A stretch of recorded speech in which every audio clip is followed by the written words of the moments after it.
Hey guys, this is our parable. I'm here with Paris Shewey. Nice, good job. Yep, it's a full name. And he's an awesome guy. I've known him officially for like maybe 25 hours. 25 hours. Maybe like 24 hours, honestly. But a short time, but we've had some really good conversations and want to introduce him.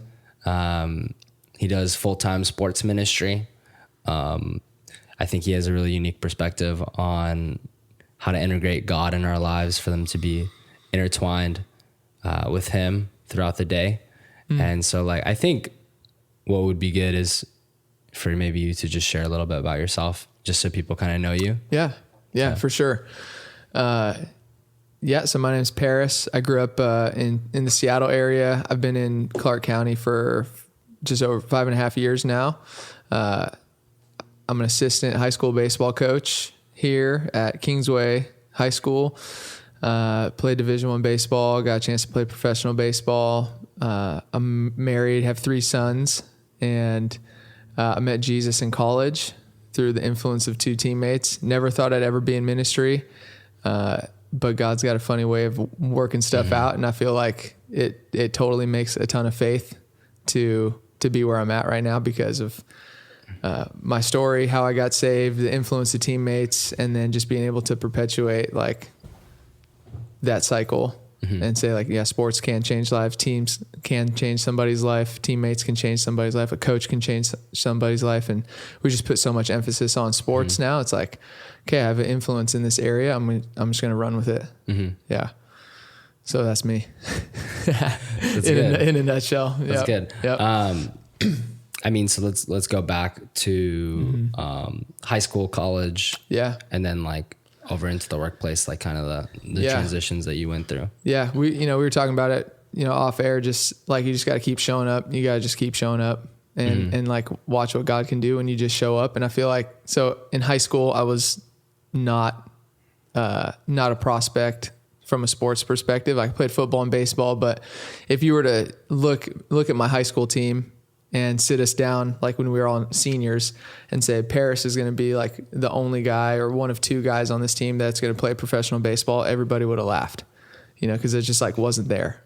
So my route was, I went to a junior college my freshman year. I threw like 70 miles an hour and I got big. I grew into my body. I actually learned how to play baseball. Then I got a scholarship to Washington State, and they're like, everything just got better and I grew more and got more like surrounded by higher caliber players and everything. And then from there, like signed as an undrafted free agent with the Houston Astros in 2011. But it all comes back to like, I just put in the work. Like I just showed up and I wasn't good, but I just kept showing up. And like God does a lot when we just show up, and so that was my path to college, to get college paid for, to try to, my whole life was centered on like, how can I get the most people like me and how can I be the best at baseball?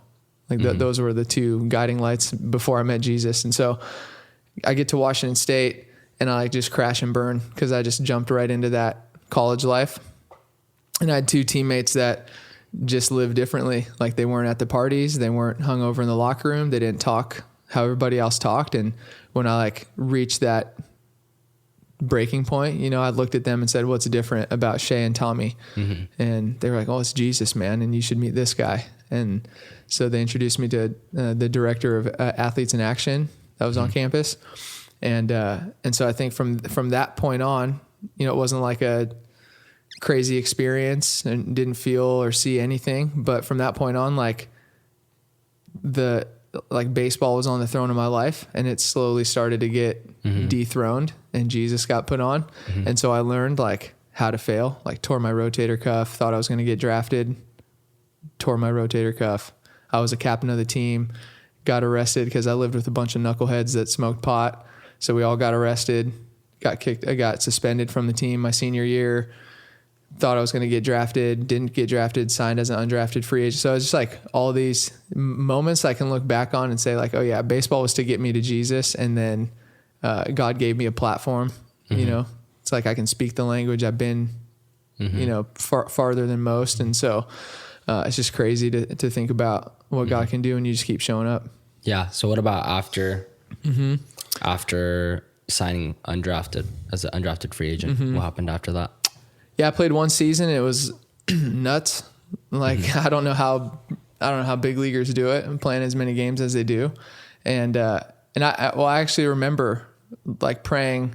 My whole family, you know, they're not saved. Their whole life was about me getting to the bigs so I could like save the family.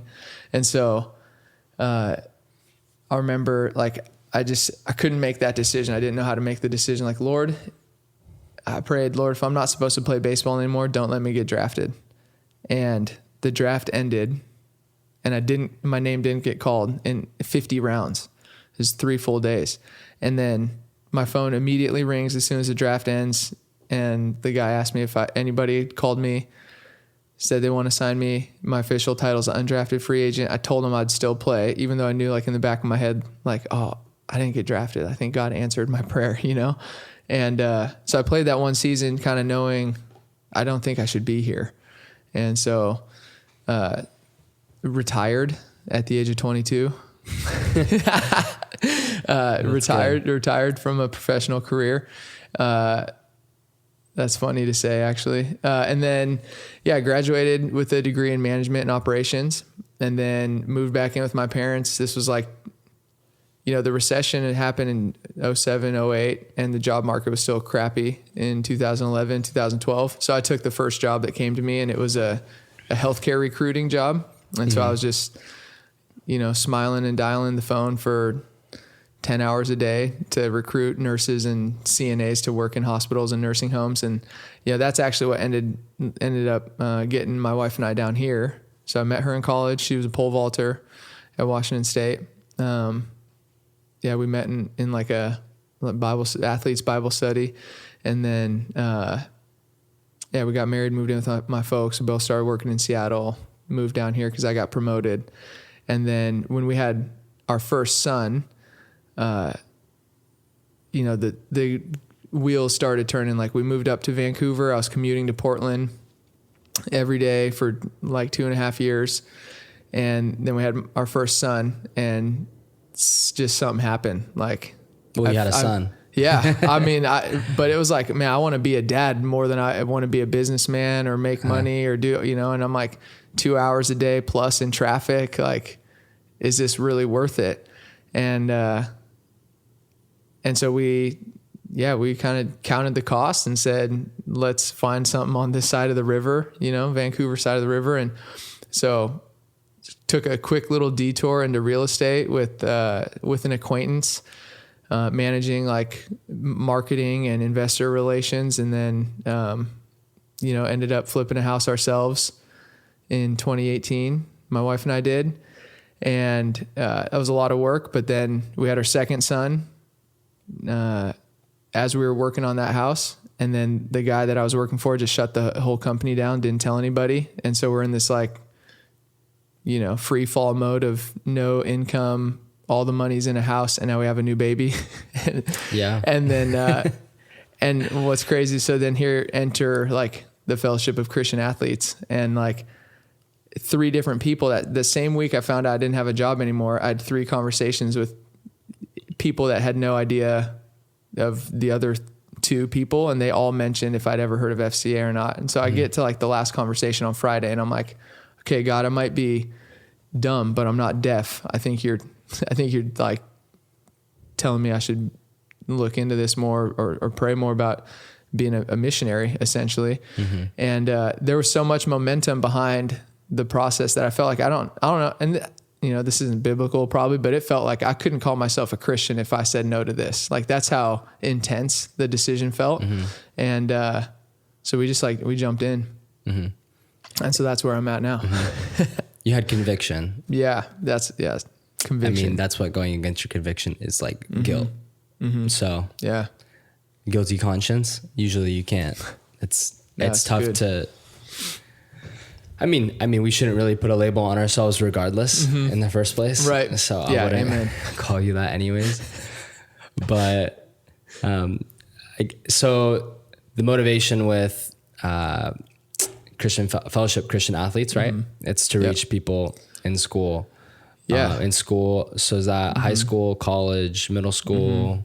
Yeah. Right. Our primary ministry focuses on the public middle school and high school campus, like with sports. Yeah. So, the mission is to lead every coach and athlete into a growing relationship with Jesus Christ and his church. And so we're utilizing relationships with athletic directors and coaches and, discipling student athletes and getting them the tools that they need to lead for a higher purpose, and then getting them plugged into a church, training coaches, discipling coaches on the why. Like coming into that, right? Because you went from working healthcare, and then you went into real estate, and then you went into essentially just fathering people, right? Yeah. Like and you had experience as a father, right? You had some kids, but now you're dealing with other people's kids.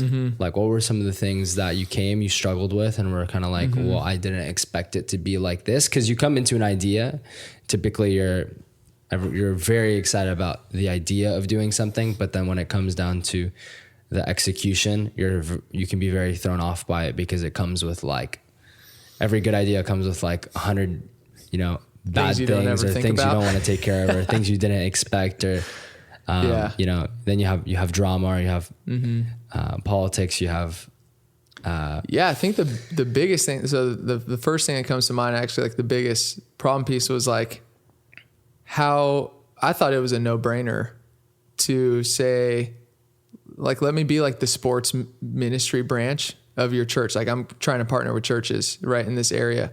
Let me be the sports ministry branch of your church, and get me, who do you know that I can get connected with? And then let me use your building, and let me get people, their doors. And let me get people into your building. 'Cause we're going to rally around Jesus and sports.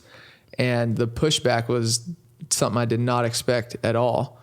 And so that kind of threw me for a loop. And of how many churches you went to, how many people responded to the, it was probably 10% said, yeah, that sounds good. Out of how many churches? What?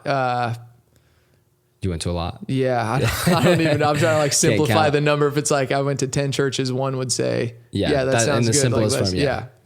Makes sense. I think, there's 17 high schools and 23 middle schools in Clark County. So I have the whole county, and one junior college. And, I think we have 160 something churches, and there's no ministry happening at any of these, official ministry. So you're saying those are the churches tied to those schools?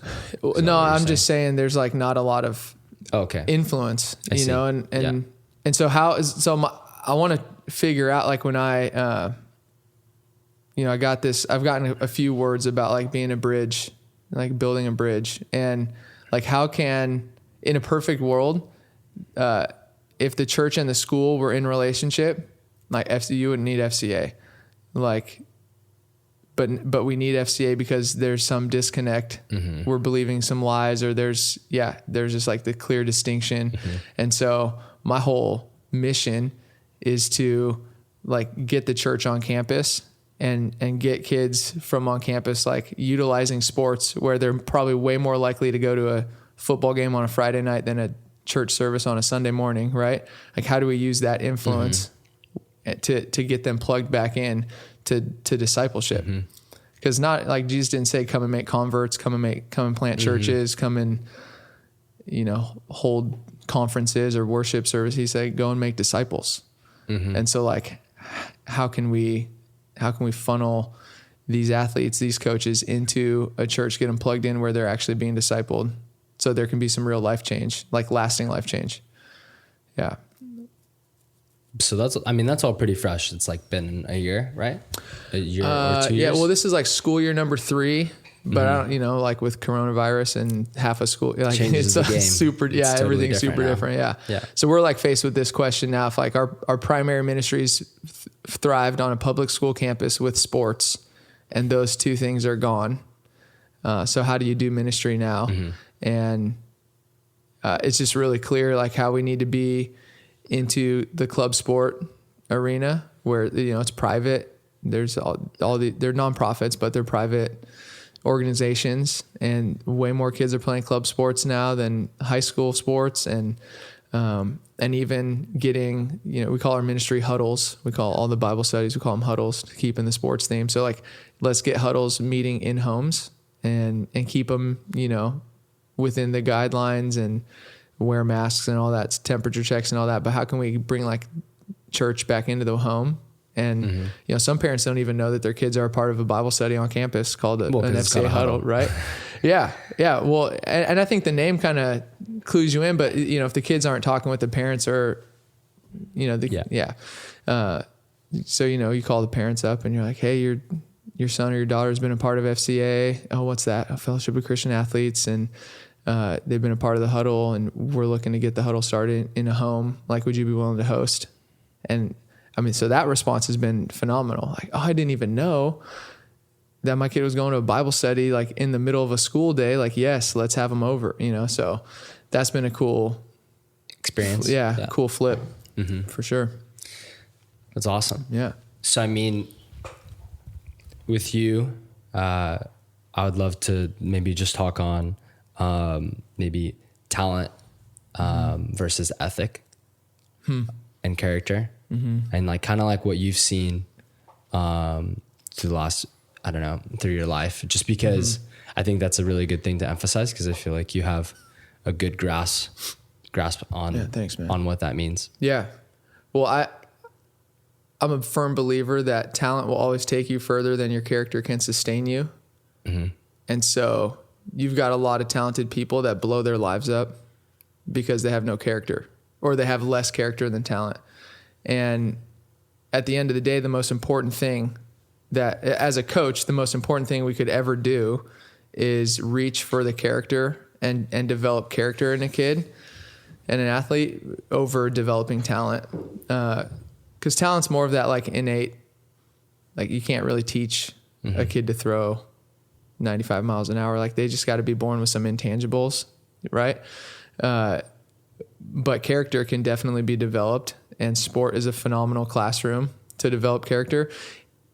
If the coach knows it, or if the kid knows that this is like classroom, right? I think sport in and of itself, at least in America, like it actually degrades character, or it eats away at character because we put such an emphasis on winning and winning at all costs. So like, do the steroids, cheat, leave early, whatever it is. So how can we get coaches on a mission to use the platform of sport to develop character and not just talent? Because like, we got to know what we're talking about. Otherwise we're not going to be able to coach. Right. So you got to have like some knowledge and wisdom, like in the sport that you're coaching, but it has to be like, we have to get deeper than that. We got to go to like the mind and the heart. And so,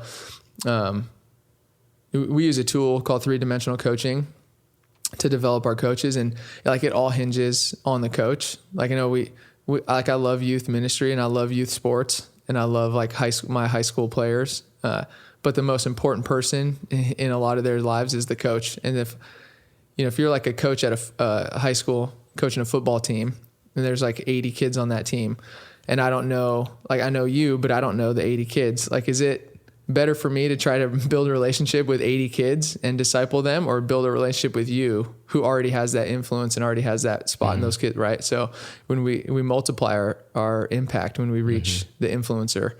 And so, like we talk about, there's like performance character and moral character. And it's like the performance character is like the fuel or the fire, and the moral character is like the compass. So we need to be pointed in a right direction.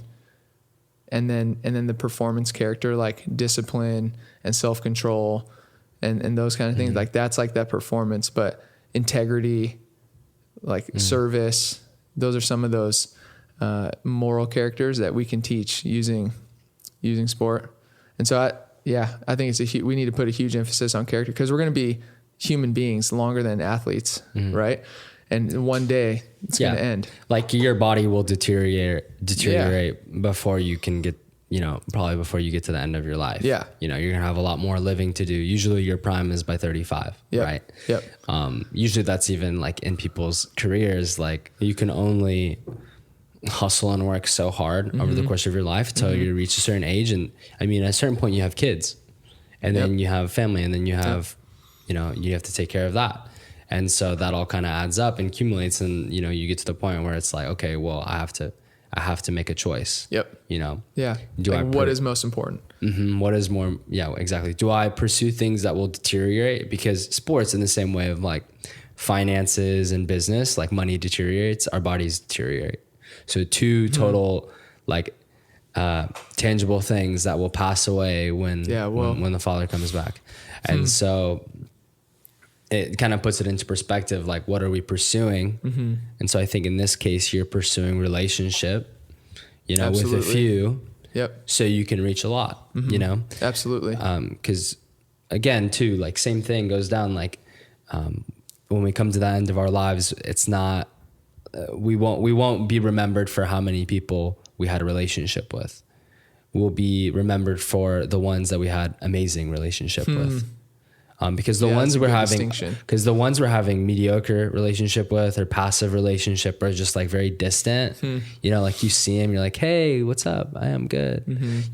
That won't be remembered. And it's not about being remembered, but it's about leaving a mark on community, on people. Totally, man.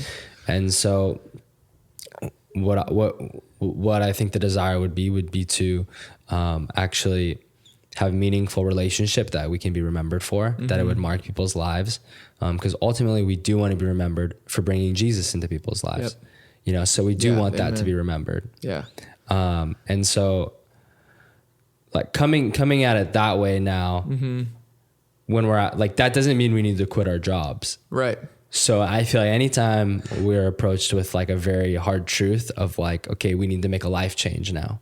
So I was living this way and now I need to change this way. Automatically we think whatever I'm doing now, I just need to drop it and throw it in the garbage.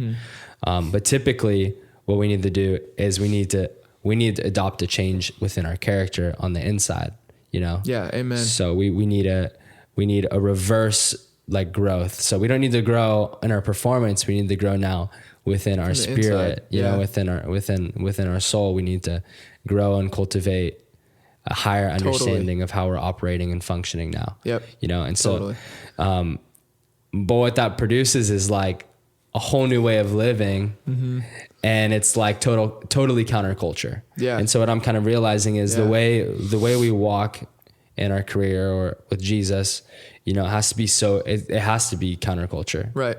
Because it says not to conform the patterns of this world, right? Which would be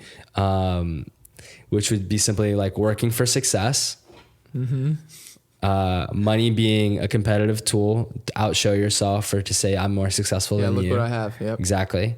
Actually, the more money you make, the more serving you should become. The more humble you should become. Yeah, we're blessed to be a blessing. Exactly. Yeah. And so that you see the opposite, right? So the opposite in finances is, you receive more so you can give more, versus in the world it's you receive more so you can receive more. And so total vice versa. Man. Relationships, it's not so much, we see it this way, right? Relational equity versus, equity of love, like love equity, right? So like two different currencies, like, cause the currency of the heaven is based on love, right? Yeah.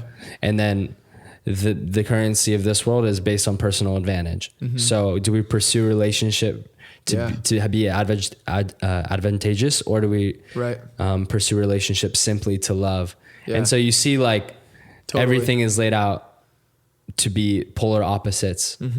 And so that's why, like, I think that people think they need to change what they're doing to somehow change their character. Like what if they do something different? Like, so if I pursue full-time ministry, that will change my personal character. No. So I would believe that like whatever you carried over into fellowship, Christian athletes, you actually carried that over from nursing and from real estate. Like I was always that person. Yeah. And now it's just like my life is shining in a different way, so to speak. And I think just because now you're in your calling, right? You feel like this is your calling. Yeah, for sure. So our calling only amplifies the character we have inside of us. So if we have a bad character, even if we're in our calling, it'll emphasize the bad character within us. Yep. And so it'll produce negative fruit or bad fruit in that case, So like we could even be like currently in our lives, like I feel like We could be right where we need to be in our calling, and it's not actually the job or the calling that's the issue. It's about how we're going about it. It's the approach. It's the approach we take. It's how we treat it. It's not that you need a new job because your coworkers are bad. It's just that we need a new mindset because our mindset is bad. Yeah. Our priorities are bad. Our intentions are bad. Our beliefs are, they're off. Yeah. Yeah. Yeah. Yeah, man, that's really good. So I think, a story, like to paint an example, I'm in a relationship with the head coach of Fort Vancouver's football team. His name's Doug Bilodeau. And he's been getting rocked by the Lord, like over this whole coronavirus thing. Like they had spring ball scheduled, got canceled.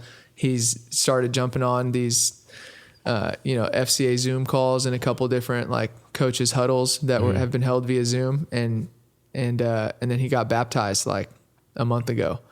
And, we're talking last week and he's like, my whole life is different. Like I know I'm supposed to be coaching. So he's still coaching, right? He was a coach before and not really believing a lot of truth or like who he is in Jesus. And now he's like, this whole thing has been the best thing that's ever happened to me because now I know why I'm coaching now. And my family's different. My relationships with my daughters are different. My relationship with my wife is so much better. And like, I just feel like all the weight's lifted and I can actually coach now. And so he didn't feel like, oh, I met Jesus. Now I need to stop being a coach. I need to, do something, be a carpenter. Right. He's like, nope, I'm still going to coach. This just amplified like why I'm doing what I'm doing. Right. And to your point of like the countercultural thing, discipleship is so anti-American because it's like, it's very slow. It's not fast. It's not like Instagram worthy. Yeah. It's not post worthy. It's not big, flashy, tons of people, lasers, smoke, show, it's like what we're doing right now, having a conversation and like talking about how God's changed our life. Like that's discipleship. And that is really hard for people to get their mind around. I think it's like, we've missed the boat, I think, as a church, as the church, Big C church, of like, what does it actually mean to make disciples, not just, hold service. Right. Yeah, you have thousands of churches, but maybe every church is only producing, 1 or 2 disciples a year, Yeah. Like we're maybe not in full unity on that. Because here's the thing with discipleship, you're ultimately producing someone who will surpass you in every way. Yes. Who will go far before you. We don't like so that. Like you have to tolerate that and be like, okay, I'm literally... And this is a conversation, especially in business. It's like, okay, I'm going to train this person. I'm going to cultivate them as a leader. I'm going to sow into them. I'm going to pour everything I have and produce a good leader. But ultimately you have to be aware that like this person one day will surpass you, leave you behind, like not like in a bad way, but like they'll leave, they'll go on their own, they'll do their own thing and they'll be gone. Yeah. But that's the call. That's the mandate of heaven is like, hey, produce apostles. Because that's what so a disciple is to become an apostle, to be sent. Come on. Yep. Right. So you have a student and then they're meant to be sent. Yeah. And so we forget that part though. We forget that second part. So we always hold on to discipleship, but we always forget about apostleship. Like sending them out. Yeah. That's the part. Like they'll never be sent if you keep them. And so it's the unfortunate thing that, our desire is to accumulate. That is like the law of earth is like accumulate things. So like we'll accumulate relationships, but like what about like sometimes we need to release relationships because they need to go enter into relationship with 5 other people. Yeah. For the sake. So it's not that so I guess that comes into the point of like addressing spiritual maturity and being like there's at a certain time in our lives where we're gonna have friendships, we're gonna have disciples, we're gonna have pastoral leaders, and at a certain point it might be time to release them off of your life. That way they can go help other people. Because and that's the hard part because you're having to say no to yourself because like who wants to give up a really solid relationship? Yeah, like all these A players around you, right? Exactly.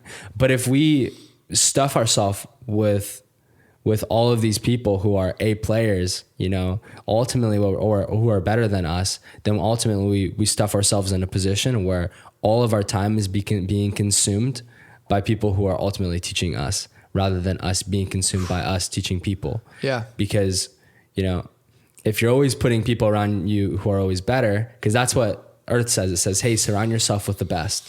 Surround yourself with the most successful. Surround yourself with the people who will take you the farthest. You know, it's not who you know. I mean, it's not what you know, it's who you know, right? Yeah. Just like all of these principles. I mean, that last one still holds true. Like, I know Jesus, so that's who I know. Right. Amen. But for everybody else, it's based on who they know as in people.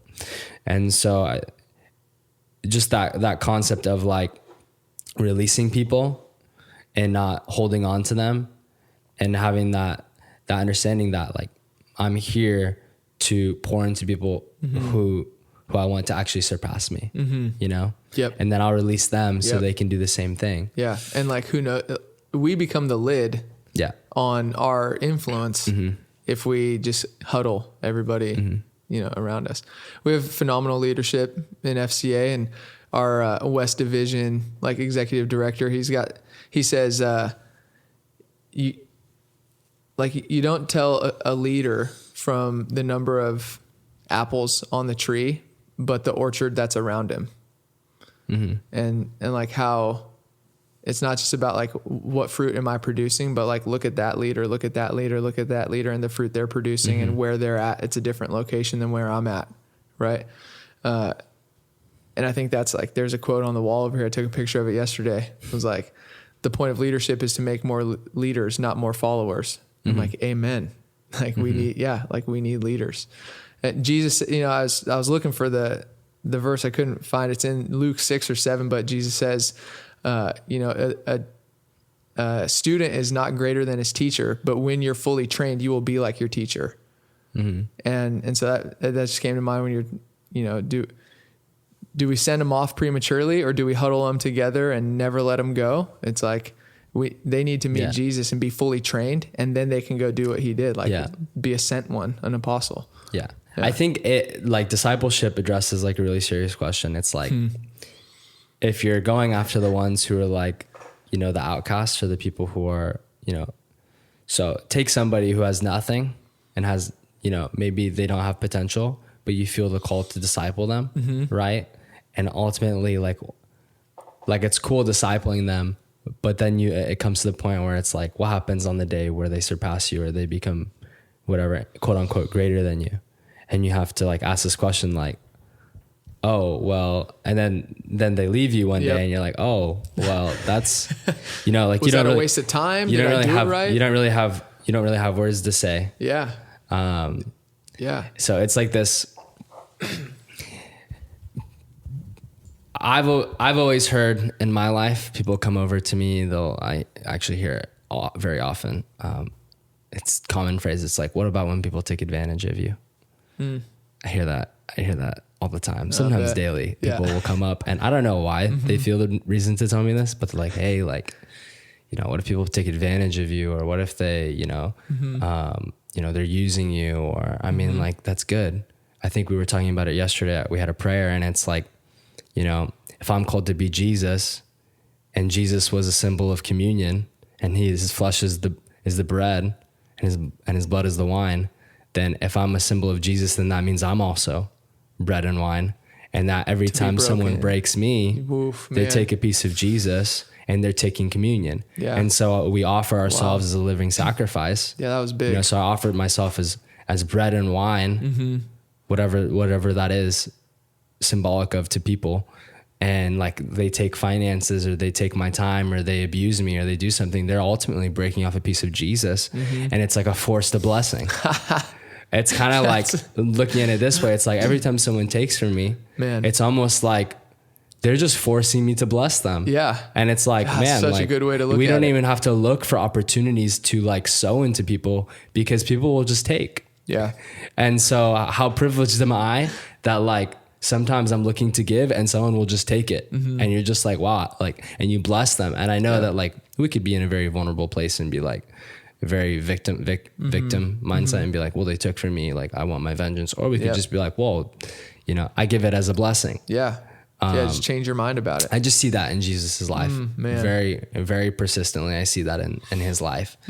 I see nothing in his walk that would talk against that concept of like that our lives are just to be broken and not suffer, but through everything that comes in our lives, we can find joy in them in the sense of like mindset. Cause joy is like a perspective change. Yeah. So that's not based on circumstances. Happiness is based on circumstances. Yep. Joy is just a feeling that you feel through every occasion. Yeah.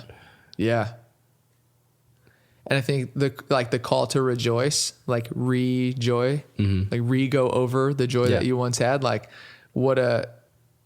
and I think one of the biggest commands throughout the whole entire Bible is like to remember. And so I just feel like as people, we need to train, like I need to train these kids I'm discipling, these coaches I'm discipling. Like one of my thing I feel like I need to train them the most on is how to remember, like remember the wins, remember when God showed up, like have that build faith for like the current situation. Like remember when he showed up there, remember when he showed up here. So that call throughout the whole Old Testament, like remember the Lord your God who brought you out of Egypt and through the Red Sea. It's like, and this is thousands of years after that. And God's still like, remember him. That's who he is, you know, and that's supposed to build faith for the current moment. Like go over your joy, rejoice over that joy that I once had.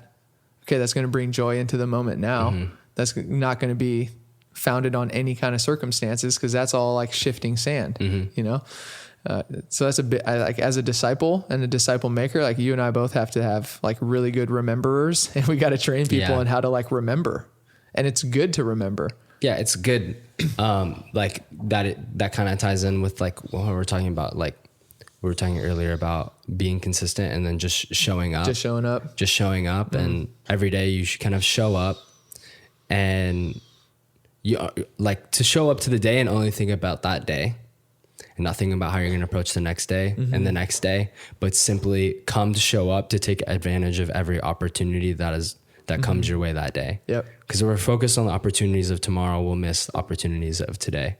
Absolutely. And to not only that, but to be okay with exactly where you're at, you know, and have joy in that, and to find pleasure in God in what you're doing rather than pleasure within that thing. Because the thing is, like, I'll go into like, I'm not a parent, but I would go into parenting, and I would say like, your joy may be being a parent, but what happens if you have a miscarriage, or what happens if you can't have a baby anymore?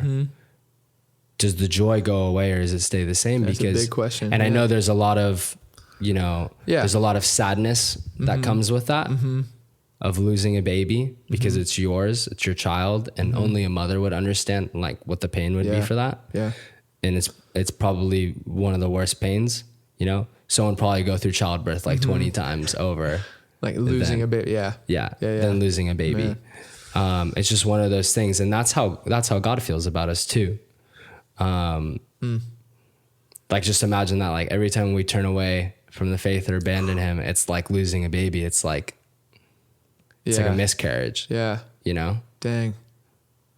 And so where our joy is produced is really important, I think. Like, cause what happens, like we're talking in sport, like you tear your ACL and now what? Yeah. You know?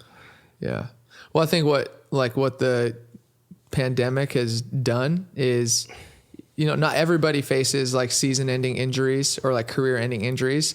But now everyone has faced a global pandemic that took away any shred that they had to like play. And you can apply this like, I mean, parenting, business. I know there's business people that listen to this podcast. I know there's parents that are listening. There's probably athletes or coaches that are listening. It's like our joy, our worth, our value, our significance can't be placed on what we do, what we have, or like the people around us that we know. Like it has to be Jesus, and it has to be like a relationship with the Lord who's living and gave us his word, right? Like everything can be taken away in an instant. And we heard about this virus, and like 2 weeks later, the whole world's shut down. You know what I mean? So it's just, I hope that, and my prayer has been that people have taken advantage of like the last, 8 months, 7, 8, 9 months to like really get some face time with the Lord and say, okay, what's my life actually about? Like, who do I need to know? And like, what do I need to know about Jesus that's going to give me some shred of like joy, peace, hope, that can't be founded in like making money, playing sports, being successful in whatever venture. And I'm not saying those things are bad. I'm just saying like they can't be the defining like thing that we look towards. Yeah. And so like the whole world's got an introduction to like what it's like to have a season ending injury or lose, you know. And one of the things we tell coaches in our training program is, when what you do is who you are and you lose what you do, you find out who you actually are. And so I think everyone's been faced with that. Like, and I just pray there's more like Doug Bilodeau stories out there, and not just in sports, but like all over the place, you know, like take advantage of the time and get to know Jesus. Yeah. And we're kind of talking about time, and, like one thing I noticed probably within myself and with other people and just culture, we're addicted to filling our schedule. It's because it's, oh man, big time. It's so easy. It's so much easier to like take our calendar and pack it out. And then on the other end, we're looking at it and we're like, oh, like how can I empty my schedule? That's the hard part, especially with ministry. Cause everyone is kind of like begging for time, or like you need to do this and you have this meeting and you have to go here. And then you're like, oh wow. Like what do I stop and what do I drop? Right. And you're like, how do I have boundaries? Or you don't drop anything. You just take it all on. And you're kind of like, oh, okay. Yeah. I think that, like I've had to have really great boundaries. And some, I think some people can look at boundaries, like if they have really bad boundaries, and they don't have a good concept of what boundaries mean, then they can look at your boundaries and say like, oh, well, you're just not in love with Jesus enough, or you don't care enough because you're saying no, or you don't blah, blah, blah. Right. But I think boundaries actually like keep us safe. Boundaries help me, define what's the most important and how, and where to put the most amount of time and energy and focus into. And they help me kind of say like, this isn't important and I got to cut it out. And there's plenty of stories, I mean, from all different industries and like workspaces of where like people just keep going and going and going and going and going. And then even in the church world, like, yeah, you just say yes to serving and then you're serving all over the place and you don't have any time for your family. And then you get a divorce and your whole like world blows up because you're like serving Jesus, but you have no boundaries. And so that's like, you know, another conversation that could take hours. It's just like boundaries. What does that mean to have them? And like for me, I've noticed, definitely like ministry will a lot of times, because ministry, when I say ministry, I mean, there's a lot of different aspects to that, but primarily people will refer to that as serving, you know, at church, right? You're out, you're at church, you have meetings, you have all this stuff. And I find that like that actually, that and work we do, you know, we get to minister to people we work with. So totally, you know, there's that aspect, and same thing at church. But church steals a lot of time from discipleship. It's all the extra stuff that we add on, you know, because as you progress in a ministry, so in a church or organization, typically more will be added on, not less. And so ultimately your schedule will get, and also typically like there's a trend that the church will always have not enough people volunteering. Right. And so you'll be needing to fill the gap for 2 or 3 people because there's a need. And so obviously we want to address the need, but is that need more important than the process of discipleship? And so emphasizing that and being like, would I rather serve in a church, or would I rather put that effort towards being available for one relationship? It's always good to just start with just one and just be like, hey, just one relationship. Yeah, but as an example, this is all I'm about. One relationship. I want to produce a leader. Yeah. How's that? Like, how have you figured that line out? That line, well, the first step for me was just like making work totally about ministry, I think. Whoa. Okay. So work is totally like marketplace ministry. Yeah. And like Amen. too, like I'm not. So reframing the perspective. So, not being competitive about finances, but actually being totally not competitive about finances. That's a big deal. Yeah. In a way, like I'm just kind of I'm okay with being stationary in a financial position for the sake of being like having momentum produced in relational way. So I think that is a lot more important. And that actually comes with a lot more challenges in my opinion. Because finances are dollars, but people, they come with a lot of extra things. And so it comes with like drama because you're going to miscommunicate. I'm going to miscommunicate. You know, someone's not going to like my tone or I'm not going to like their tone, or I'm going to get a text message and I'm going to misread it in a different tone. And like, I had one expectation, you had one expectation, and then you're learning how to like communicate expectations and then all of these things. And so it's this big jumbled mess that no one's ever taught us, which is relationship. The church didn't teach it to us. Maybe our parents did to a degree, but you know, it's hard. It's still hard. Like it's different because they're their son and or their daughter, right? So it's a different relationship. So we haven't been really taught relationship outside. There's not been an emphasis on it. In our culture. Yeah, we've been. The culture says it's transactional. You know that like what you're talking about earlier. Yeah, you know, I call that equity. Like I call it like transactional. Like I'm only here for what I can get out of this relationship versus that like relationship of love. That's transformational. Yeah. So and then in terms of like, especially with people who are more successful than me, you'll get this question a lot. They'll be like, hey, why did you want to meet? Or why do you talk to me? Or like, is there like an agenda? And I'm like, actually, there's no agenda. And I actually don't want anything. And you don't ever have to give me anything. I just wanted to hang out and I just want to be friends. That's it. And so pursuing that way, I think, is another aspect. Like I'm not really here to gain anything because for me, if I want something, I have access to it all. Right. That's kind of my perspective with God is like, I have access to it. If I actually want it, I have access to it. And so I realized that what I really want is I want, my time to be available. And so choosing to guard my yes. And be more defensive about it. Not in a selfish way. I just think that there are more important things to do in life. Totally.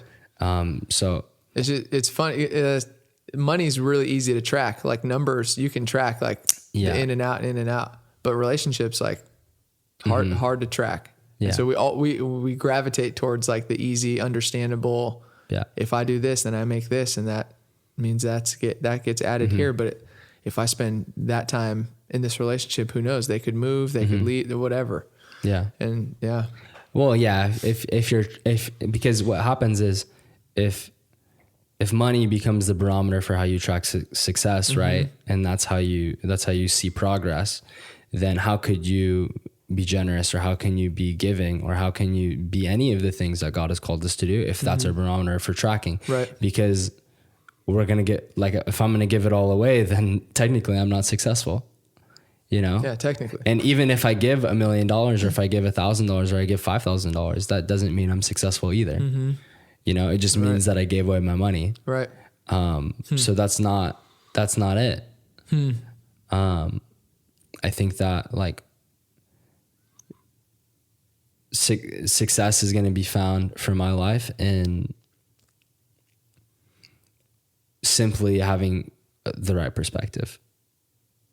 Because if you have the right perspective, if you have the right lens, the right view, the right motivations, the right agenda, then how can you not be joyful? You know, I found that like when I don't have joy, or when I'm stressed out, or when I'm sad, or when I had depression, it was because I had a wrong perspective of like, well, people don't value me. Well, I want this from this relationship, or, you know, this is what I expect financially for the year. And like, this is what I want to do with it. And so like, I have all of these expectations, but like you could have made more money than the last year, but not feel successful. Yeah, but absolutely. When you have just a right mental health space, and you hear the world talk about it too, like mental health is so important. Like, why is it that when we make more money, they get a therapist, they get a psychologist, they get a physical therapist, they get the gym membership, they get the personal trainer, they get the chiropractor, they get the massage therapist, they get all these lists of things, because they realize that they're so messed up from work that they need all of these things because they want to be full of joy. And so they're trying to find in all these practical things when it's simply found in a God awareness, of who he is and what he wants to do. Yeah. And so, and I noticed that, like, right. Yeah, absolutely. You need more health related things to get to that space. So I'm starting to realize that I think success is found in a health place, in a health setting. It's like being healthy mentally, because if you have a really good mental health, then you're going to have a really good relationship with Jesus, because you're healthy mentally and you can actually, have a healthy relationship, because you're not. Because I've been in so many times where like I get into a place where I want to have a relationship with Jesus, but my agenda is to get peace. So I'm just going to him in terms of, he's just my therapist at that point. Whoa. My psychologist, or I'm just going to Jesus today to like unload all my guilt and all my shame, unload my sin, unload my my fears, and he's just my psychologist now. Or I go to church so he can heal me. Well, now he's just my doctor. Yeah. And so the hidden agenda behind my life in a Christian setting is very apparent. And the thing is, we don't notice them because there's such, they're like microscopic moments in the day, And so small moments of like idolization and idolatry of what he offers versus who he is. Yeah. And so that mental space, like arena or battlefield, huge. Which we call like the spiritual realm, it's very, very difficult because we can get caught up in that. And, that's where me personally, that's where I've always gotten lost is in that space of the battle has never been flesh and blood. It's always been in the spiritual realm, which is our mind.